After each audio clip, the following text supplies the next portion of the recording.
Maganda umaga, tanghali, hapon, gabi. Sa zodiac sign na Capricorn. Okay? Ako, kasama na kang ballpen na hawa. Okay? So, bibigyan ko kayo ng reading. General po ito, ha? Okay? Ngayon po is Thursday. Okay, sandali lang. So, simula po ito sa bukas, July 3 to July 10. Okay? July 3 to July 10. Yan, ha? Sandali lang po. 3 and 10. Sandali siya aking audio. Yan, ha? So, let's see. Yan, ha? Tinatawag na the energy. Let's see your Sun, Moon, and Venus. Okay? Sign, rising. Okay? Okay. Tingnan ko lang muna ang inyong tinatawag past, present, and future. Okay? Bago yung inyong Sun, Moon, and Venus signs or rising. Okay? From the past, Capricorn, diba? Ano ito, diba? Tinatawag na the Hierophant, the Taurus. Kayo ba is naging pari, naging madre, seminarista, naglingkod kayo sa Diyos, katikista, o yung tinatawag na, anong tawag doon? Nagsisimbi sa simbahan, 'di ba? Baka lay ministers.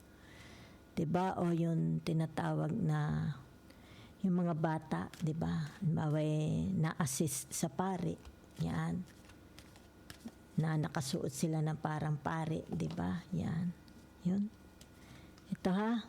From the past. Yan, ha? So, let's see your past.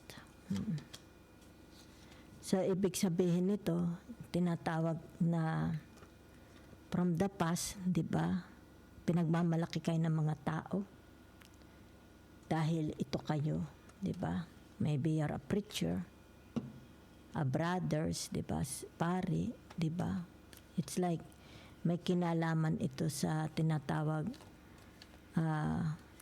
good manners and right conducts, di ba? Maybe taong simbahan ka, di ba? So, ibig sabihin nito yung tinatawag na paborito kayo ng mga tao. Marami kayong tagahanga, marami kayong followers. Yan. Mahal na mahal kayo ng mga tao, di ba? From the past. So, ibig sabihin nito yung tinatawag, it's like naroon kayo sa isang, ito yung tinatawag na outside world, di ba? Maring you spend your whole half of your life sa monastery, sa seminaryo, 'di ba? Maring you were a monk or a Buddhist, kung ano man ito, 'di ba? Ibig sabihin nito yung tinatawag na it's more about your calling. You have a calling, 'di ba? Pero ibig sabihin nito, walang nakakakita sa inyo. Okay? So, naroon kayo sa isang lokasyon na kayo is closed, nakasarado ang mundo. Diba? Yan. Sa inyo. That's your past, I see. Maybe it's about your vocation. Maaari naging pari or monks or whatever nagsilbi sa Diyos. Okay? Pero nakikita dito. It's about their dedication. Diba? So, let's see. Your present, di ba? Late mo na. I want to see your present.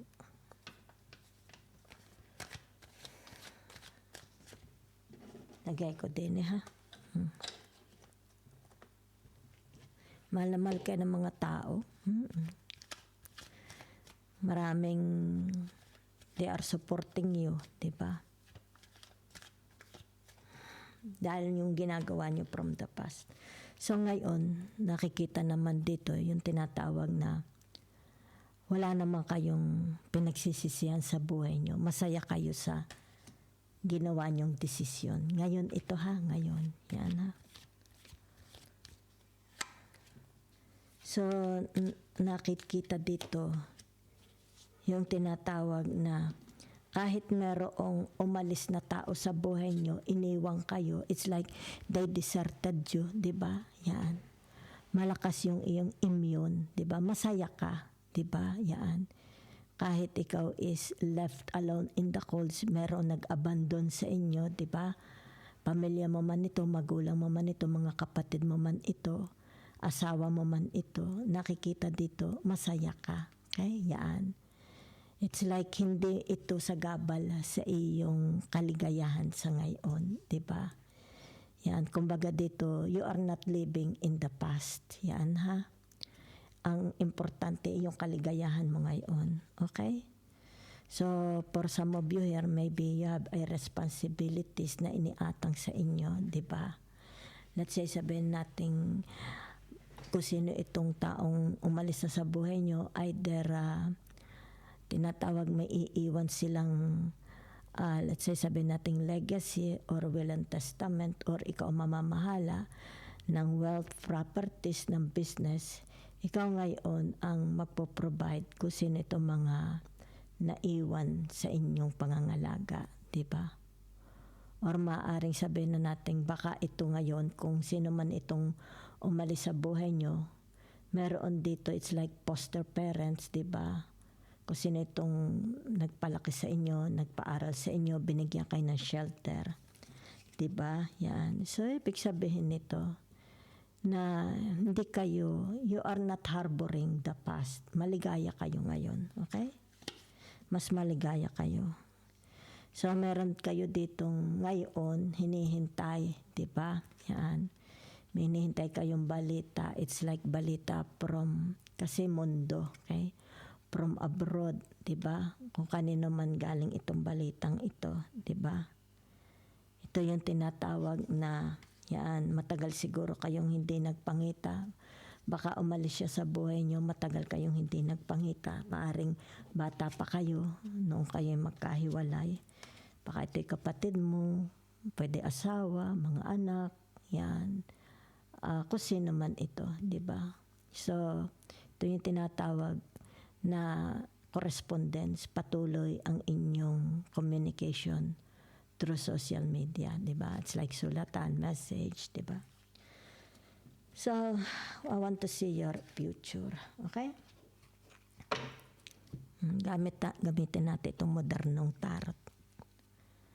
So, whatever is this, narito yung tinatawag, the 5 of Cups, yan ha.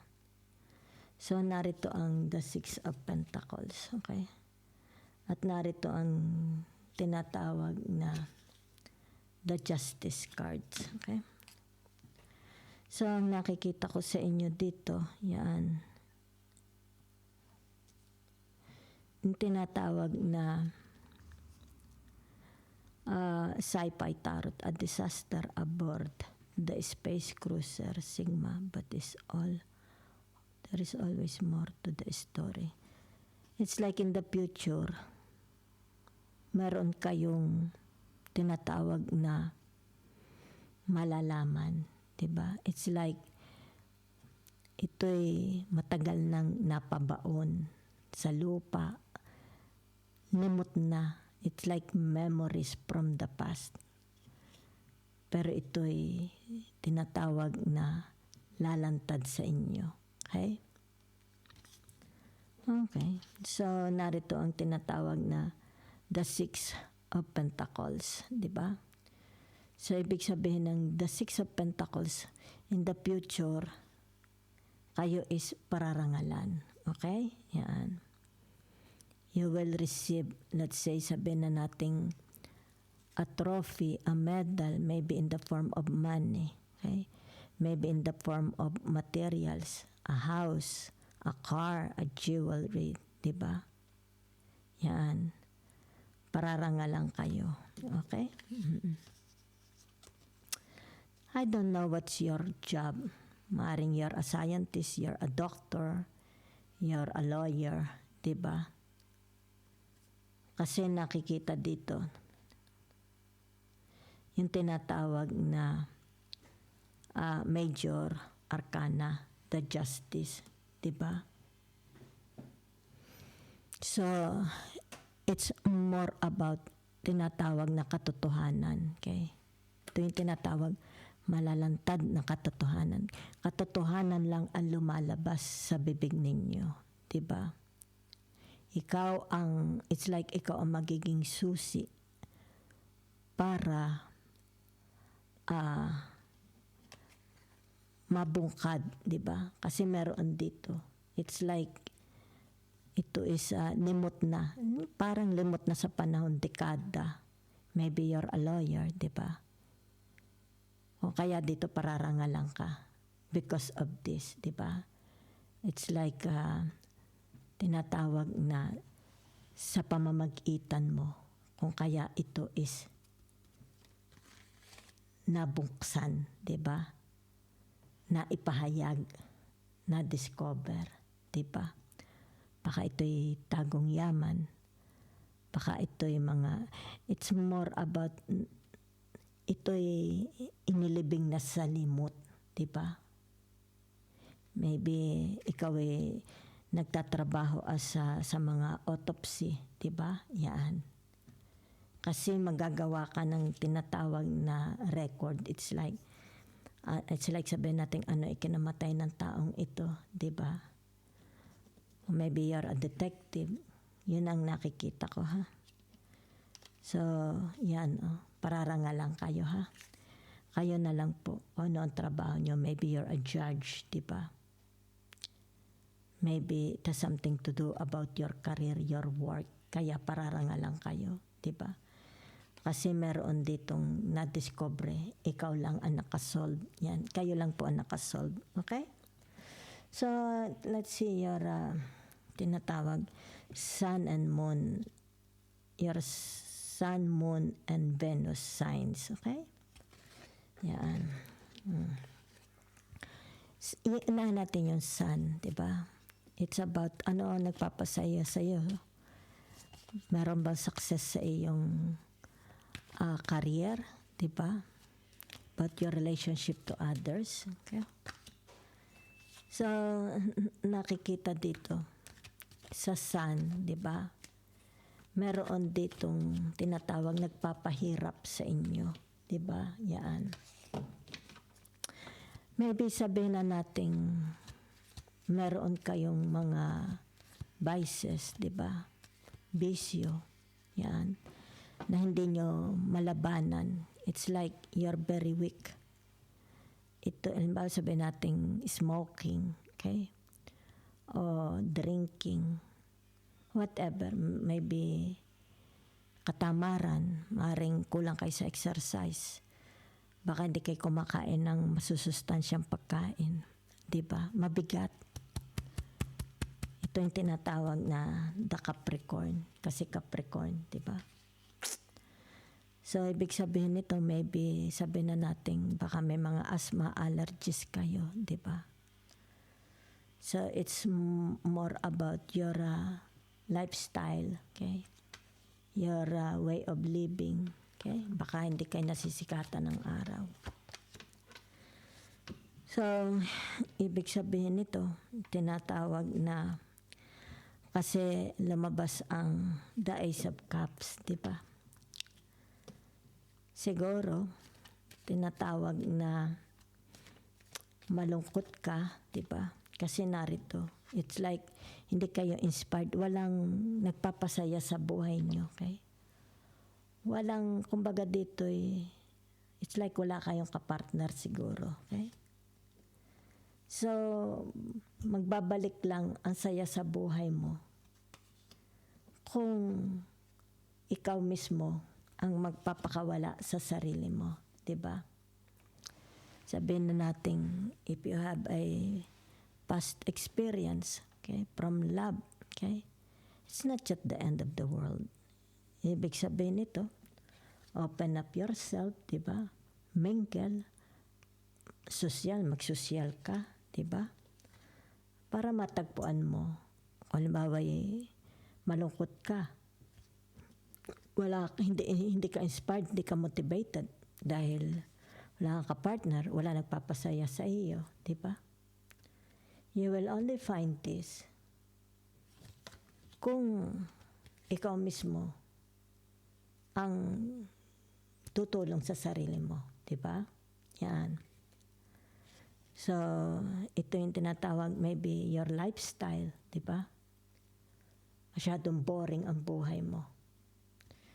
So, ibig sabihin nito, yung tinatawag na release yourself, di ba? Release yourself. Para dito, yung tinatawag na you deserve this, di ba? You deserve love. You deserve happiness. You deserve joy, okay? So, let's see yung tinatawag your moon sign. Okay. So, nakikita ko dito yung tinatawag na stress ka sa buhay mo. Diba? Yan. Ito yung tinatawag na mga halimbawa ano ang nagbibigay sa iyo ng trouble. Okay? Nagbibigay sa iyo ng agam-agam. Diba? Para ka nanenervyos. Yan ha. Okay. So, maaari ito yung tinatawag na mga responsibilities mo. Okay? Anong tawag dito? Yung halimbawa sabihin na natin, para makasurvive ka sa araw-araw na buhay, di ba? It's like, you need to eat, di ba? You need medicine for your health, di ba? You need a place to sleep, di ba? You need water to bathe. You need food, di ba? You need light, electricity, para hindi madilim ang bahay, okay? You need money para makasurvive ka, di ba? Kaya dito, very, very stressy ang buhay mo, okay? That's your moon, okay? Yan. So, ibig sabihin nito, yung tinatawag na masyado kang problemado, di ba? Bawa sabihin natin, masyado ka na-stress, okay? Maybe you want to move to another house, to another place, to another job, di ba? Kasi very, very stressy. At meron ka dito tinatawag, palagi kang nag-iisip. It's like, nabablangko. Yan na. Kasi, you're so very, very worried, okay? About your money, about your everyday existence, di ba? Your food, your, bawa sabihin na natin, mga, para ka makasurvive, kailangan mo pera, di ba? So, let's see. About your, anong tawag dito? Your Venus sign. Pag-ibig, tsaka kaperahan. Okay?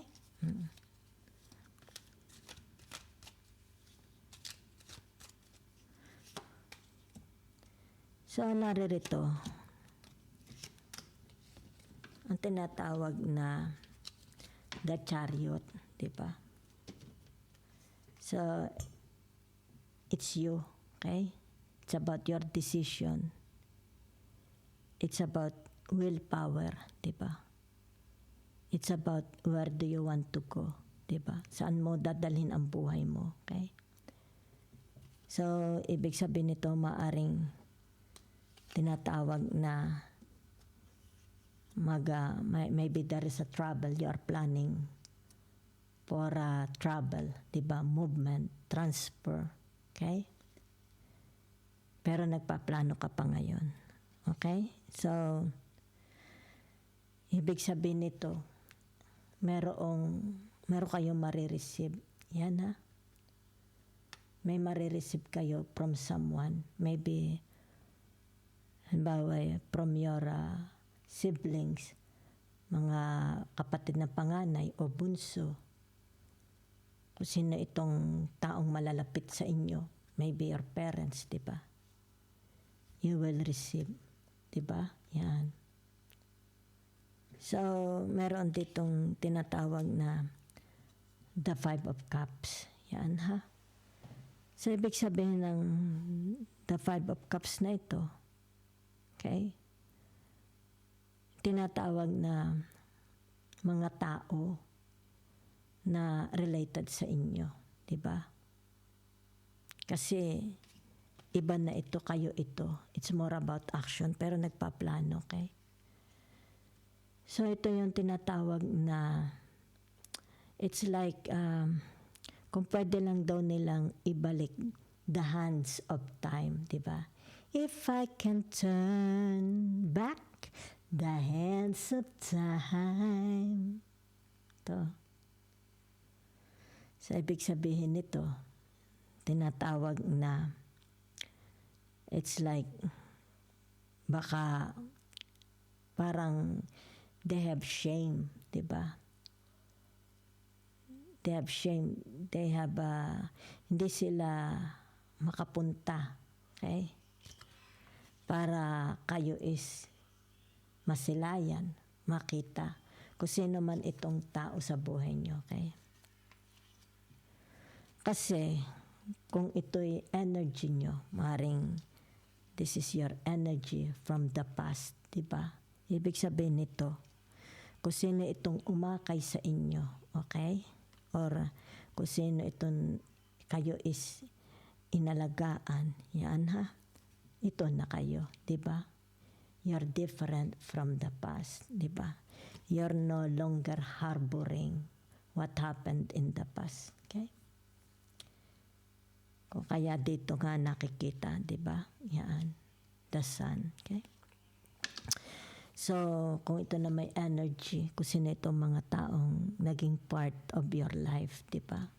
Ibig sabihin nito, wala silang mukhang maipakita, okay? Yan.